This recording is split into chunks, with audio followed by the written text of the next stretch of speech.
Family kicked me out for marrying outside our religion.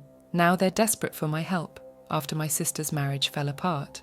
They blame me, but I have receipts that prove the real reason why. When I married outside of my family's religion, I knew there would be consequences, but I never expected them to cut me off entirely. Growing up, I was always the one who followed the rules, the good child who tried to make my parents proud. But when I met Daniel, everything changed. He wasn't part of our religious community, and despite his best efforts to understand and respect our beliefs, my family never accepted him. When we got engaged, they gave me an ultimatum, him or them. I chose love, and they chose to disown me. The day I walked down the aisle, I was filled with happiness and heartbreak. My family wasn't there to see me marry the man I loved. I was surrounded by Daniel's supportive and loving family, but I couldn't shake the feeling of emptiness. It wasn't just my parents. My siblings had sided with them too, especially my sister, who had always been the golden child.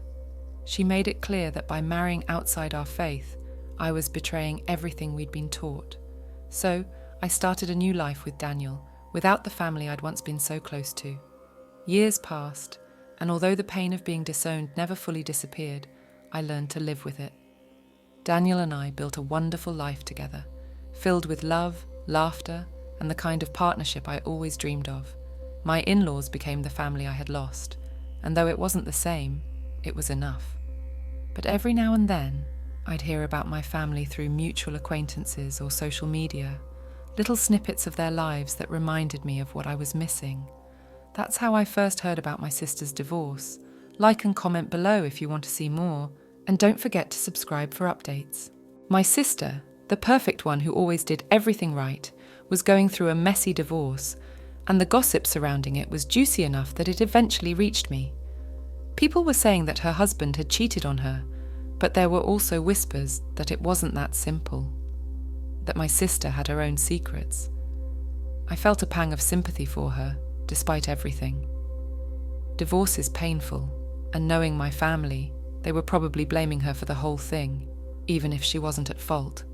But then I heard something that made my blood run cold. They were blaming me. Apparently my sister's marriage falling apart was all my fault because I broke the family's blessings by marrying outside the faith. They said I had cursed them and that my betrayal had led to my sister's suffering. The absurdity of it made me want to laugh and cry at the same time. How could they possibly believe that my choice, made years ago, had anything to do with my sister's marriage now? But in their eyes, I was still the villain who had brought misfortune upon them. For a long time, I tried to ignore it. I told myself it didn't matter what they thought, that I had moved on and didn't need their approval. But the truth was, it hurt. No matter how much I tried to deny it, the rejection from my family still stung. And now they were blaming me for something that had nothing to do with me. I was angry, but more than that, I was sad. Sad that they still couldn't see past their narrow beliefs to understand that I had never wanted to hurt them. Then, out of the blue, I received a message from my mother. I stared at my phone, heart pounding as I read the message from my mother. After all these years of silence, she finally reached out, but there was no apology, no acknowledgement of the pain they had caused me. Instead, it was a cold, almost businesslike request for help. "Your sister is going through a difficult time," the message read. "The divorce has been hard on her and the family is struggling. We could really use your support right now." Support? After all these years, they were asking me for support. The audacity of it made my blood boil. They hadn't spoken to me in years, hadn't even acknowledged my existence, and now, because my sister was in trouble, they wanted me to swoop in and save the day. I could feel the anger rising in my chest, and I had to take a few deep breaths to calm myself down. I didn't respond right away. I couldn't. I needed time to process everything. I showed the message to Daniel, who was just as stunned as I was. "They're really something, aren't they?" he said, shaking his head. "After everything they've done, they still expect you to come running whenever they need something." "I know," I sighed, rubbing my temples, "but a part of me feels like I should help. I mean, she's still my sister, and if she's really going through a hard time..." Daniel put his hand on my shoulder. "I get it, but you don't owe them anything, especially after the way they treated you. If you do decide to help, Make sure it's because you want to, not because you feel obligated." He was right, of course, but the decision wasn't easy. I spent the next few days agonizing over what to do. I thought about all the times my sister had been there for me when we were younger, before everything went wrong. We had been close once, inseparable even. But that all changed when I chose Daniel. She was the first to turn her back on me, the one who had told me that I was no longer welcome in their lives. The memory of that conversation still stung, but despite everything, I couldn't shake the feeling that I should help. Maybe it was out of some misguided sense of loyalty, or maybe it was just because I wanted to believe that there was still some hope for reconciliation. I wasn't sure, but I knew I had to do something, so I finally decided to respond. "I'm sorry to hear about what's happening with my sister," I typed out, my fingers trembling slightly. "But I need to understand what's really going on before I can offer any support. Can you tell me more about what's happening?" I hit send and waited, not knowing what to expect. It wasn't long before my phone buzzed with a reply. "It's been hard," my mother wrote. "She's been through a lot, and the divorce has taken a toll on her. She's having trouble making ends meet, and the family is doing what we can, but it's not enough. She needs financial support and emotional support from her family. We're hoping you can help her get back on her feet." I wanted to scream. Financial support? They hadn't spoken to me in years, and now they wanted money. The nerve of it was unbelievable. But what really got to me was the fact that they were completely glossing over the real issues. There was no mention of what had actually led to the divorce, no acknowledgement of any fault on my sister's part, and certainly no apology for how they had treated me. It was as if they expected me to forget everything that had happened and just step back into the role of the dutiful daughter. But I wasn't that person anymore.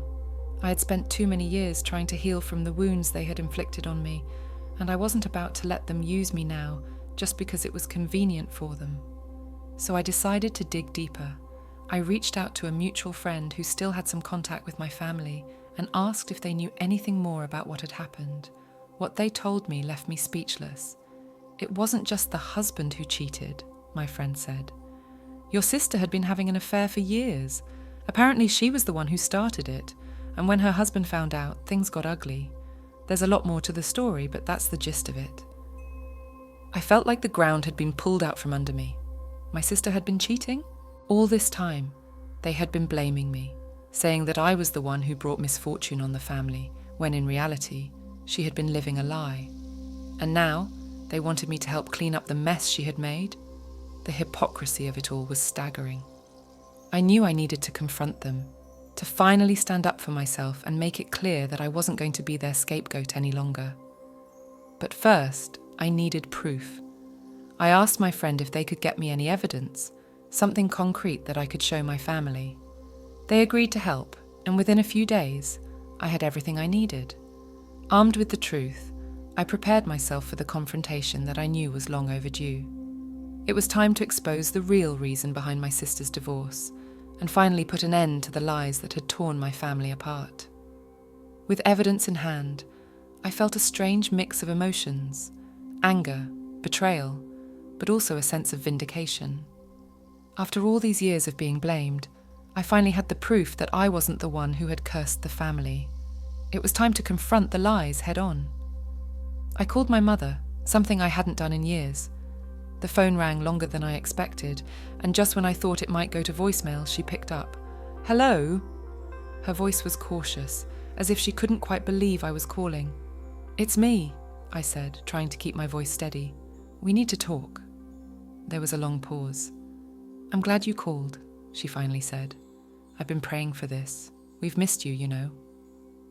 I almost laughed at that. Missed me? Maybe they missed the idea of me, the daughter they could control, but certainly not the real me. Still, I pushed that thought aside. I had bigger things to address. "I've heard what's been happening with my sister," I said, cutting straight to the point.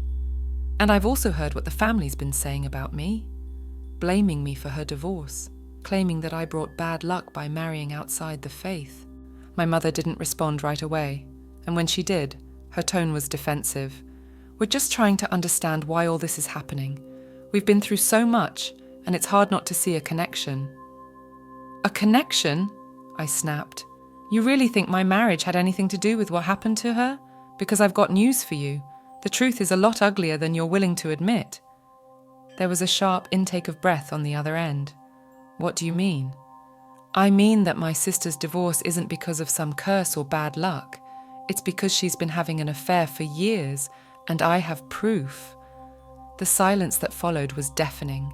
I could almost hear my mother's mind racing, trying to process what I had just said. "That's not true," she finally whispered, but there was no conviction in her voice.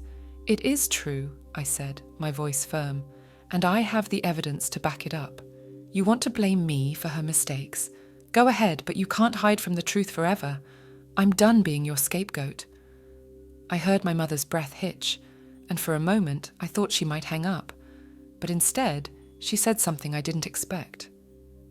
"I didn't know," she whispered, her voice trembling. "I didn't know any of this." It was the first time I'd ever heard her sound vulnerable, and it caught me off guard. "What do you mean you didn't know?" I asked, my anger giving way to confusion. "She told us it was his fault," my mother said, her voice cracking.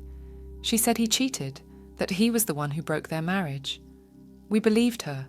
We had no reason not to." My head was spinning. Could it really be that they were in the dark about the truth?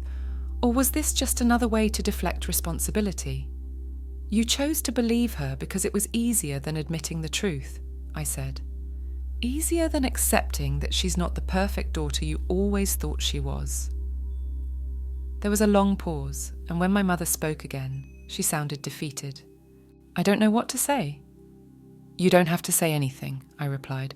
"I just needed you to know that I won't be part of your lies anymore. If you want my help, you need to start being honest with me, and with yourselves."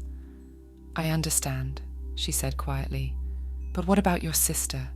She's still your family. She needs help, even if she's made mistakes." "She's my sister," I agreed, "but she's also an adult who made her own choices, and those choices have consequences. I'm willing to help her, but not without some honesty and accountability.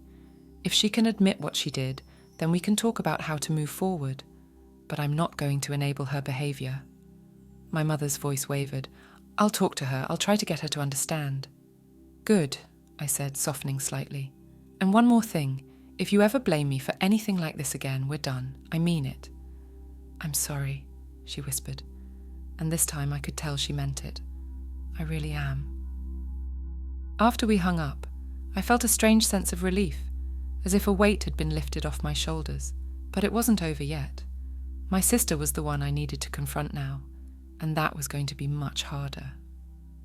The next day I received a call from my sister. I wasn't surprised. My mother had clearly talked to her. What did surprise me, though, was the tone in her voice. "I heard you've been asking around about my divorce," she said, her voice laced with accusation. "I have," I replied calmly. "I wanted to know the truth." "And you think you know it all now?" she snapped. "You think you can just waltz back into our lives and start judging us?" "I'm not judging you," I said, "but I do know that you lied to our family. You blamed your husband when you were the one having an affair. That's not something I can just ignore." There was a pause, and when she spoke again, her voice was quieter, more vulnerable. "You don't know what it was like," she said. "He was never there for me. I was lonely, and I made a mistake, but I didn't want to hurt anyone." "And yet you did," I said, my heart aching despite everything. "You hurt your husband, your family, and me, and now you're asking for help, but you haven't even owned up to what you did." "I'm sorry," she whispered, and for the first time I believed her. "I'm sorry I dragged you into this." "I need more than an apology," I said, though my voice had softened. "I need you to be honest with our family. They've been blaming me for years, and it's time they knew the truth." "I'll tell them," she promised, her voice breaking. "I'll tell them everything." When we hung up, I felt a strange mix of emotions: sadness, relief, but also hope. Maybe this was the beginning of something new, a chance to rebuild what had been broken, but I knew it wouldn't be easy, and the road ahead was still uncertain. A week later, I got a call from my mother, and the tone of her voice was different, softer, more careful. It wasn't the usual mix of disapproval and barely concealed anger that I'd come to expect whenever we spoke. I could tell that things had changed since my sister had confessed the truth to the family. "She told us everything," my mother began, her voice shaky, "about the affair, about how she lied to us. I didn't want to believe it, but she showed us the messages, the emails. It's true, all of it." I stayed silent, letting her process the weight of it all. It must have been devastating for her to realize that the daughter she had always seen as perfect, the one who could do no wrong, was capable of such betrayal. And more importantly, that they had all been wrong about me. "I'm so sorry," she continued, her voice breaking. "We've spent years blaming you for something you had nothing to do with. We pushed you away, and for what? For lies. I can't even begin to make up for that." Hearing her apologize was something I had never expected. Part of me had always dreamed of this moment, imagined what it would be like to hear my mother admit that she was wrong. But now that it was happening, it didn't bring the satisfaction I thought it would.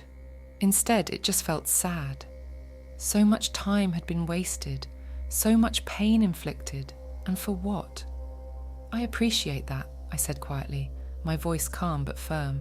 "But this isn't just about an apology. You all need to understand that what you did to me was cruel. You abandoned me when I needed you the most, and then you had the nerve to ask for my help when you thought it was convenient." "I know," she replied, her voice trembling. "We were wrong. I was wrong. I can't take back what we did, but I want to try to make things right, if you'll let me." The sincerity in her voice caught me off guard. It wasn't the half-hearted apology I had feared. This was real. But even so, I knew that forgiveness wasn't something I could just hand out like a gift. It would take time, and it would take effort, on their part and on mine. "I'm not saying that things can go back to the way they were," I said, choosing my words carefully. "But maybe we can start over. We can try to rebuild, if you're willing to put in the work." "We are," she promised. "I am. I don't want to lose you again." The conversation left me feeling raw, but there was a glimmer of hope that hadn't been there before. Maybe, just maybe, there was a chance to heal the wounds that had festered for so long. Over the next few weeks, things slowly began to change. My sister reached out to me, and our conversations were awkward at first, but she was making an effort to be honest and open, something she had never been before.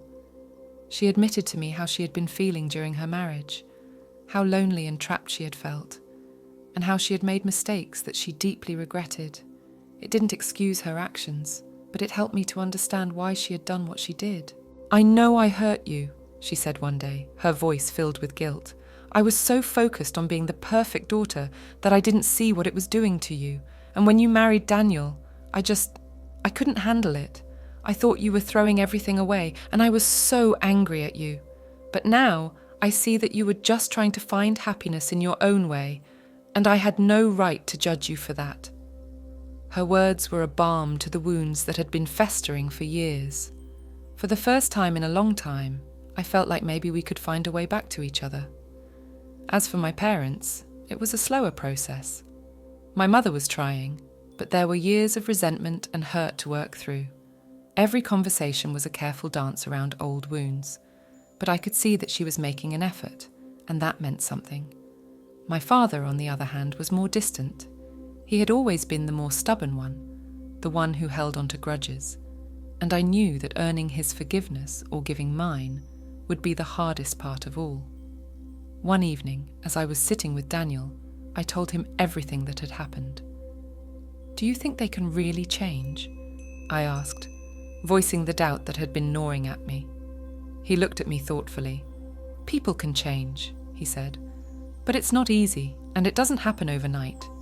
The important thing is that they're trying, they're making an effort, and that's more than they ever did before. The rest will take time."